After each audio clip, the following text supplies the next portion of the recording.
This is my paper presentation for BMME490.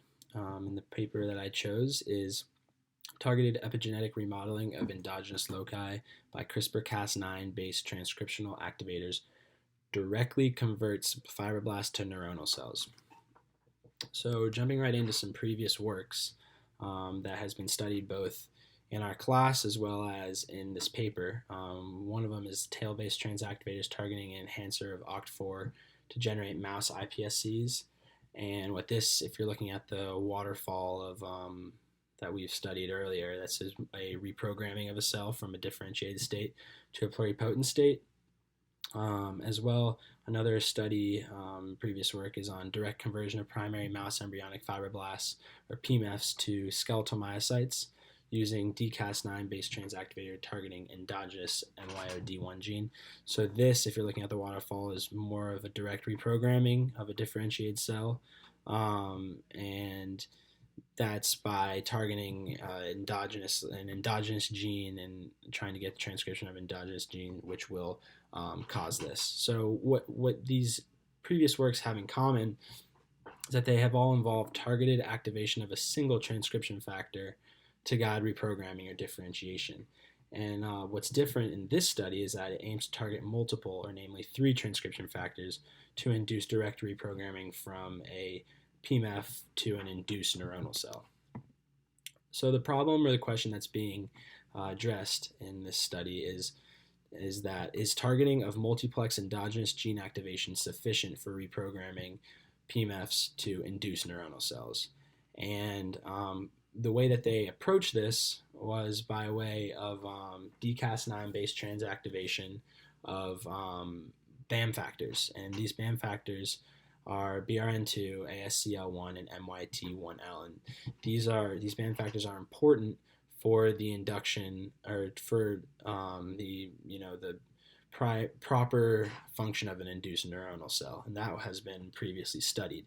But what hasn't been studied is if you can endogenously activate these genes, and multiple of them, to allow this to happen. So as you can see in this graphic, it shows a fibroblast that has these endogenous BAM factors turned off, deactivated, probably tightly packed within chromatin. And what this study aims to do is to cause these endogenous BAM factors to be activated by way of DCAS9 construct coming in, causing the transcription of these genes to allow mRNA and protein production that will then induce a neuronal cell and have proper neuronal cell function.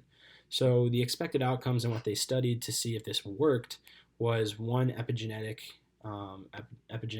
indicators, or chromatin remodeling specifically, furthermore endogenous gene activation, and lastly neuronal activity to see if these induced neuronal cells actually functioned like a normal neuron. So jumping in to some methods, some key terms to keep in mind throughout this presentation. CRBAM is the experimental data. So that's what this data is trying to endogenously activate BAM factors by way of transduction of DCAS9 as well as transfection of gRNA constructs that targeted the promoter regions directly upstream of the transcription site of each of the BAM factors. So this is what they were trying. This is the experimental data that it was trying to endogenously turn on these BAM factors. What they compared it to is PBAM. And what PBAM is the comparative data that has already been studied of ectopic or out-of-place overexpression of transgenes that encode the BAM factors. So they basically flooded fibroblasts with the transgenes, BAM factor transgenes, to get this expression of these BAM factors, sort of force the expression of these BAM factors, non-endogenously but exogenously. And that has been shown to actually induce a neuronal cell. But there's issues with that, and I'll go into that later. So this figure sort of shows the CRBAM way of doing it, and as well as a timeline of the assay of actually carrying out this experiment. So one thing that they were looking at was if endogenous expression levels were achieved through CRBAM, and What they did is they compared the total mRNA and protein levels 3 days post-transfection. And as you can see in figure 1C, endogenous expression or fold change mRNA was significantly higher in CRBAM as opposed to PBAM, as well as control PLUS, which is firefly luciferase. So this is uplifting information as it shows that endogenous expression is being achieved. However, as you can see, PBAM, which is the overexpression, force overexpression, still exhibited higher total expression, which is not necessarily an issue or it's not necessarily an advantage, but it is something to point out. In immunofluorescent data, you can see that there are more cells that showed up in the PBAM than the CRBAM. That's just 3 days after. But what the really crux of this is that this endogenous expression was occurring. They were seeing the mRNA and protein levels that they were trying to see. So secondly, what they wanted to see was that these cells were actually turning into induced neuronal cells. And so some indicators to show that, neuronal markers, include TUJ1 and MAP2. And these are pan-neuronal markers. So what they were able to do was study the neuronal morphology using fluorescence tagging. And as you can see here in figure 2C, this is the CRBAM data. And so as you can see, these cells do show induced or neuronal cell morphologies. Over here is a TUJ1 and MAP2 immunofluorescent data, and it is what they expected or what they wanted to see. Furthermore, SYN-RFP positive is another marker that shows more functionally mature reprogrammed induced neuronal cells. And as you can see, there is a good indication that that was occurring. Furthermore, these last figures, D through F, are all from 14 days post-transfection. And what you can see is the TUJ1 plus cells, which is one of the neuronal markers, is much higher in the CRBAM than the PBAM, which shows that many days post-transfection, there are still high levels. And that's uplifting because it shows that these levels remain stable through several days in culture following the treatment, while in PBAM it has been shown that there is a deterioration of levels 7 days post-transfection. And so these other figures are not as important, but it shows you that they did a bunch of different, over here they did a bunch of different combinations of the BAM factors and tested to see how much of these neuronal markers occurred several days after, just to see the ideal if one of the BAM factors was more important than others. And yes, it was found out that the B and the A, the BRN2 and the ASCL1 were more important than the last marker, but that's not as important. So further moving forward, the other thing that I mentioned is that they wanted to see if epigenetic remodeling was occurring. And what they did was they used chromatin immunoprecipitation followed by next-gen sequencing by way of ChIP-seq to identify histone modifications enriched at transcription BAM factor loci. So specifically H3K27AC and H3K4MD3 are loci, are BAM factor loci that are important.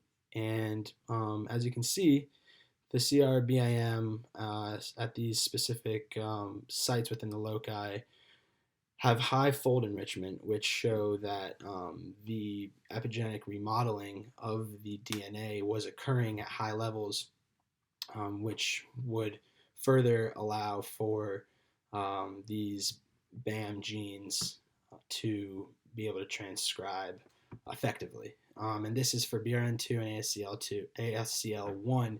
You can see this very significant levels of CRBAM showing that this was occurring, and that is the histone modification and enrichment at these areas. So this is very strong data. Moving forward, the last thing that I said was a key indication that this paper and what they were studying was working is neuronal activity, and seeing if these induced neuronal cells exhibited the same behavior as a normal neuron. So what you can see in this figure is 21 days post-transfection. They had the cells in neurogenic medium, and they were able to see this complex neuronal morphology that they were expecting and hoping to see. As you can see, this is the TUJ1 marker, as well as the MAP2 marker, and the even more mature reprogramming SYN-RFP models.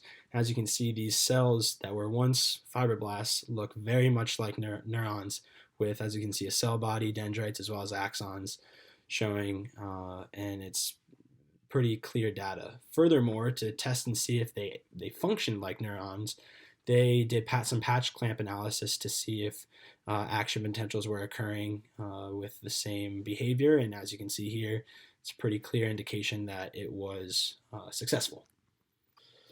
So what this paper really achieved is that it demonstrated direct cellular reprogramming to induce neuronal cells through targeted activation of endogenous genes, and this is something that CRISPR-Cas9 is continuously being used for. And what this paper specifically does is it gives a example of how this can be achieved. Furthermore, it explored a more natural mechanism of action and presented an alternative method to achieve cell lineage rather than the PBAM, which we discussed, which is the overexpression, ectopic overexpression. This is a more natural way of doing that by way of using endogenous genes and genes that are in the natural DNA. So some benefits to this endogenous gene targeting is, one, it induces the enrichment of histone modification. Two, it sustained levels of high expressions from endogenous genes throughout reprogramming, as seen. It had high levels through day 18, while with the forced overexpression, it was plateaued at 7 days. And lastly, it prevents potential undesired consequences of vector integration into genome. And what I mean by that is, when you are using transgenes and integrating vectors into the genome at random sites, there's a potential that it would integrate in sites that are unwanted and cause different parts of the genome to be affected in ways that can potentially be harmful. So this was a more natural way and does not have that type of potential to occur. So some impacts that this paper has had. First of all, it has 116 citations within other works and counting.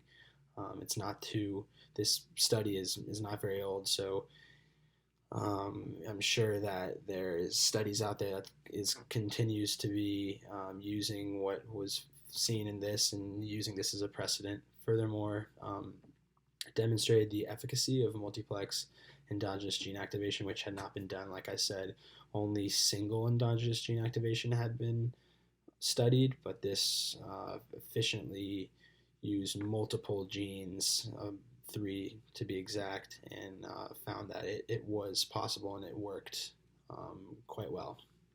It also provided insight on epigenetic impacts of CRISPR-Cas9 based therapies.